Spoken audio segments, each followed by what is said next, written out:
Welcome back to Strong Conversations, real stories with the leaders, innovators, and change makers here in the building industry. I'm Sam Marcoux, as always, and I am here with one of those leaders, one of those innovators, one of those change makers. He, of course, is the CEO of Builders FirstSource. He is Peter Jackson. Peter, thank you for being here. It's my pleasure. Thanks for having me. No, this is, I'm going to tell everybody right now, I'm just letting the audience know, this is going to be a two-parter because like any great superhero, you got to have the origin story and then you have to have the current time. And sitting down talking to you last week, we were talking about this show, and I learned so much about you growing up, and I learned so much about what actually motivated you on some level to do what you are doing today. And I can't wait to share that story. I can't wait for everybody to hear the story because, spoiler alert, he is the John Wick of our industry, and we'll just leave it at that. So let's start from the beginning here. So for the uninitiated, you grew up in the New England area, right? I did. Yep. Born in Mass. Okay. But you moved around a lot. I did. My total's up to 29. So a lot. How much of that was when you're in your youth? About a third of it when I was real young, third of it kind of in my school, college, formative years, and then a third as an adult. So moving around a lot as a kid, was there a place, because you moved to different states in New England, right? Yeah. So you were all over the place. Yeah. Mass, Rhode Island, Connecticut, New Hampshire, upstate New York. We were movers. Which one was home? Which felt like home to you? Yeah. So for me, I mean, Mass is, of course, it's the birth certificate, but place I probably felt the most at home was New Hampshire. New Hampshire. It was sort of that second grade through eighth grade years, hiking, canoeing. I loved it up there, man. It's interesting because I moved around a lot as a kid too, state to state, city to city. Eventually grew up in Northern California, but my older sister and I, we have different opinions as to what home was because she's a little bit older. And when she was in middle school, we lived in a different house than when I was in middle school. So it's pretty interesting. And when you said like second through eighth grade, that's my working theory is where you were during those middle school, late elementary school is pretty much what I feel like we hunker down and say, this is home. I think that's right. I've also heard that when you're 7 to 8 years old, that's when you pick your sports team. It anchors no matter like that's the team you stick with. Okay, 100% right. So 1988, I'm 6, so right underneath that. Yeah. But I'm growing up in the Bay Area. Everyone is an Oakland A's fan because they're great, right? You got Dennis Eckersley, Dave Stewart, Mark McGwire, Jose Canseco, of course. They were rock stars. But they're playing the Dodgers and Kirk Gibson. It's that home run. That was epic. And I'm just like, I'm that guy. I want to spoil everybody's fun. I want to be the party pooper. So I picked the Dodgers. Everyone in my family hates me for it, but I've been a Dodgers fan ever since. And now, of course, the Dodgers are great again. Now you're enjoying life a lot more than they are. 1988, Wayne Gretzky gets traded to the LA Kings. And that's all you saw as a kid. I mean, hockey wasn't everywhere, so I became a Kings fan. I think you're right. That's such a pivotal part of our life early on. Right. Where that long-term memory kind of comes into focus and you just start setting down roots on sports teams and everything else. I think that's right. So you're a New England guy, so you're a Boston sports fan? Boston sports fan. All the way through? Yep. I was, as a kid, it was mostly Sox and Celtics. Sure. Because they were awesome. Burt McKellen, Parrish. Yep. Those are my boys. Yep. But when I was in college, I actually worked at the Foxborough, Stadium in Foxborough, the old Sullivan. Okay. I used to hawk visitor concession. No kidding. So I was the guy selling hot dogs and Cokes up and down. We were 2 and 14, so there weren't very many people there. So you were walking up and down the aisles, schlepping dogs. Absolutely. Were you throwing them? Were you doing? I could launch a few. Really? Yeah. Are you was getting the money back. Yeah, they're like thanks, and just walk off. Yeah. Hey man. No, I'm a righty. Okay. I didn't know that. I didn't know that you were. I think you might be the first person I've ever met that's actually worked in that arena before. It was an adventure. Paid my dues in college and made a couple extra bucks. It was fun to be there for the first couple games. Everybody believes they can be a good team at the first couple. It's called Las Vegas Raider syndrome, or Dallas Cowboys, or Cowboys syndrome. That's true. It's the same thing. Okay, so kind of just going back, that we jumped ahead a little bit, but what did you take from moving around a lot? How do you think that helped or hindered you? I mean, what did you take from that experience? Did you ever look back and go, okay, we moved around a lot as a kid. I think you said your mom was a military brat, so she was used to it, right? Yeah. I mean, did it make you more agile? Did it make you, what do you think you took from moving around all those years? Well, certainly adaptability. right? You found yourself in situations, people you didn't know, things that were uncomfortable, and sort of building that muscle of knowing, all right, I'll be able to get through this. I'll be okay. Yeah. Right. And that in a lot of different situations, I would say has served me well through the years. Yeah. Plus getting to know people, my mom's an extrovert. My dad's an introvert. I think I'm probably naturally a little bit more introverted, although I take all those Myers-Briggs and all. Right. I'm 50-50. Okay. But people look at me like, how is that possible? How's that? Like, I don't know. Well, it's my parents' fault. But that ability to meet people, to sort of get into new situations and just sort of figure it out, that's probably the biggest thing. I happen to agree with you on that. I mean, as somebody who would run a lot as a kid, by the time we got to middle school, we'd settled. But I've always told people, I mean, it was great for me. I have a career in outside sales, and I think they're probably related. I mean, at some point, you have to put your first foot forward and say, hey, I'm the new kid, go make friends. Right. And in sales, a lot of that is just that connection and communication with people. So I feel like it impacted me and said, okay, the fact that we moved around a lot, I didn't like it as a kid, but there's positives from it. Yeah. Right, that I took from it. So moving around a lot. And then, like you said, growing up in the New England area, sports fan, you got your roots there. And then eventually I asked you this question, and I love the answer, but I asked this question a lot of like, well, what was your first dream growing up? Like, what did you want to be? Did you want to be a doctor? Did you want to be an astronaut? Did you want to be a baseball player? And you gave me an answer I wasn't really prepared for. And then it led to the answer that I think is amazing. So could you just explain that? I asked you, what did you want to be growing up? And you told me what? Well, now I'm doubting myself. Yeah, I mean, when I was young, I didn't really know what I wanted to be when I was growing up. And I got to the point where I had to sort of pick a career. And I thought, I really I like history. I like teaching, I like dealing with kids and helping people understand things. I'm like, I could be a teacher. I turned to my dad and I said, but I also don't want to be poor. And he said, well, you might want to learn business. So maybe you should be an accountant. Like, try that. It'll give you the language of business and that'll get you started. So I ended up picking accounting, but it was a coin toss at that point. But yeah, I wanted to be a basketball player. Turns out 5'11" and can't jump isn't a real good combo. You got to be really good at shooting free throws if you've got those other things going on, right? I mean, you got to figure out. So maybe coaching. Maybe coaching. That's probably where I belong. So, you mentioned the teacher thing, which is a noble profession. Absolutely. I mean, we don't have enough teachers, and it's one of those things where the more teachers we have, the better. I mean, I always love the phrase, teaching's the only profession that allows every other profession to occur. And I was always very poignant. My whole family grew up, in the education system. But you choose accounting. Where'd you go to school, by the way? I went to Bryant College in Rhode Island. Sorry, Bryant University now. Okay. They've upgraded. Yeah. I never really thought about that. Switching from college, it does give it a little bit of austerity. A little pizzazz. Yes. Okay. So you focused on accounting. I did. And then I think you told me your first job when you were done, you went into public accounting, right? Oof, yeah. And that was not a good fit. No, that was brutal. There's certain things that you realize once you're in it that it's the absolute wrong decision. Yeah. I was certain, right? I was going to be, Jackson and Company CPAs. I had it all figured out, and I got my first job. It was we did auditing for like community banks, five and dime type of credit union deals. Yeah. I'm sitting in this cold basement in Connecticut in the middle of winter, recalculating interest, really questioning my life choices. That was brutal. Recalculating interest. Yeah, I'm going to make sure Grandma got the right 3 cents on her $100 in that savings account. And like you said, you're sitting in that basement, it's cold, and this is the job. And do you just kind of push away from the desk and go, I can't do this anymore. This isn't for me? Kind of. I mean, I lay it out there. It's not a secret. I struggled. I fought. I tried. They got to the end of tax season. I did taxes, and they're like, we're not sure this is a really good fit for you. So they saw it too. They did. Yeah. They did. So they allowed me to pursue other opportunities. Got it. I had a job in negative 1 week.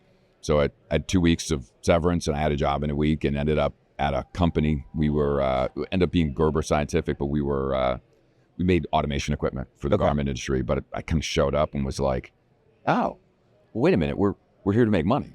We're here. I can make something better, and people like that, and I can contribute. Yeah.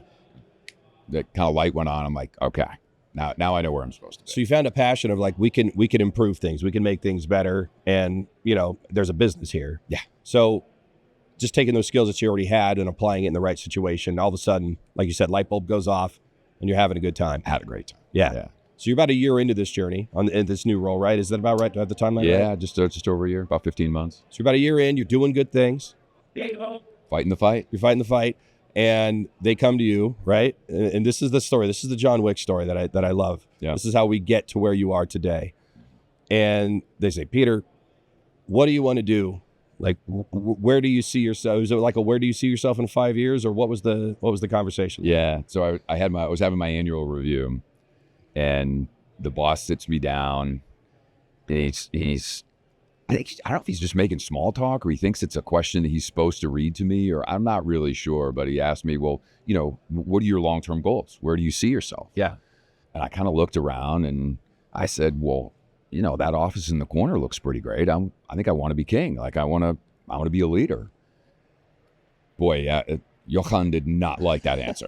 So the corner office is the CEO of the company? Yeah, he was the division president. Okay. Yeah. And you said, I like what he's doing. Absolutely. And they didn't like that They answer. did not like that answer. They were, I got tagged as arrogant and overly ambitious. I had heard one of them call me delusional.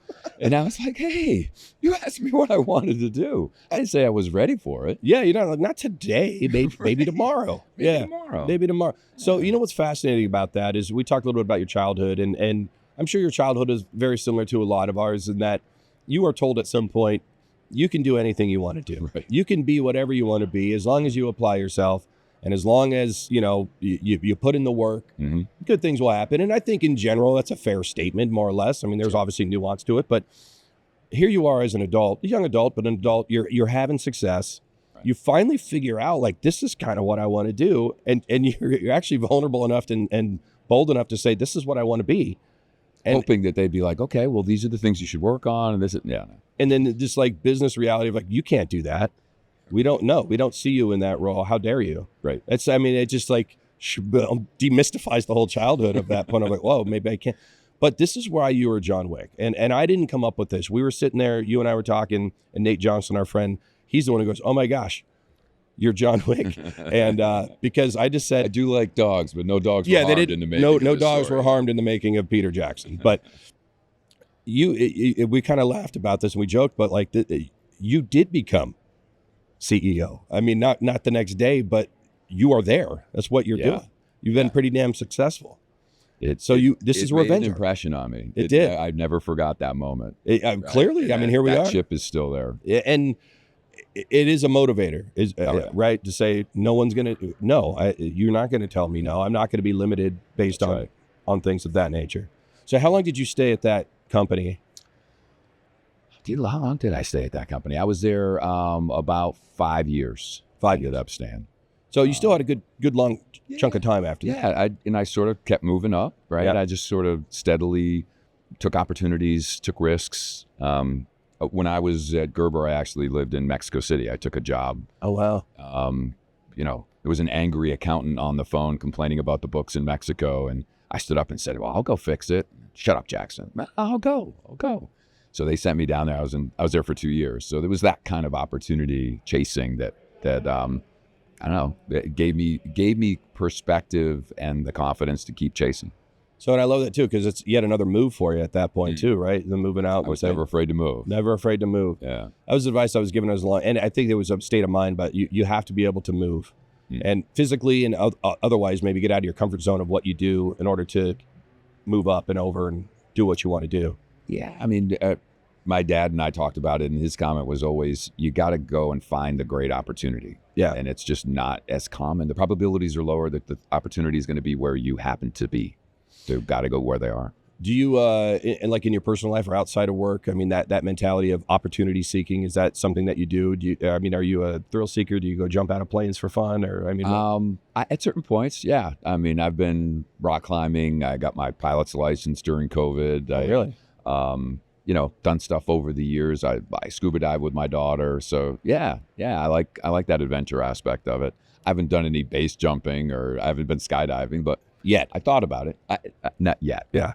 I've done skydiving, and I won't do it again.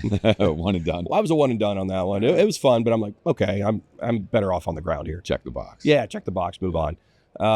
Okay, so we're sitting here talking to Peter Jackson. We're getting the origin story. Part 2, we're going to talk about what he's doing now. But just to recap, moving around a lot, unfortunate decision to pick Boston as your sports teams, but we'll let that slide. Finally figure out what you want to be at 21, 22, 23, having some success, early success, and then being told, no, we don't think you can do that. But at some point, rubber meets the road, November of 2024, you get called to the big leagues. You're now the chief executive officer. Walk me through that process. Walk me through that time. I know you wanted to do that for a long time, but here it is. What were you thinking? What were you feeling? Yeah. So, I had been fortunate enough to have some conversations with the board.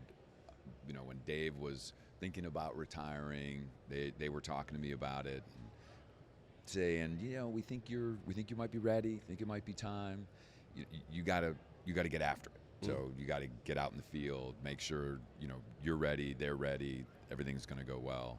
So I had time to sort of prep, really thought a lot about what's the tone I want to set, what's the cadence, how am I going to do the CEO job. I'd seen a lot, right? So I got hired by Floyd and then worked for Chad and Dave, and having been through those different styles, I was like, okay, well, what's my version of this? Right.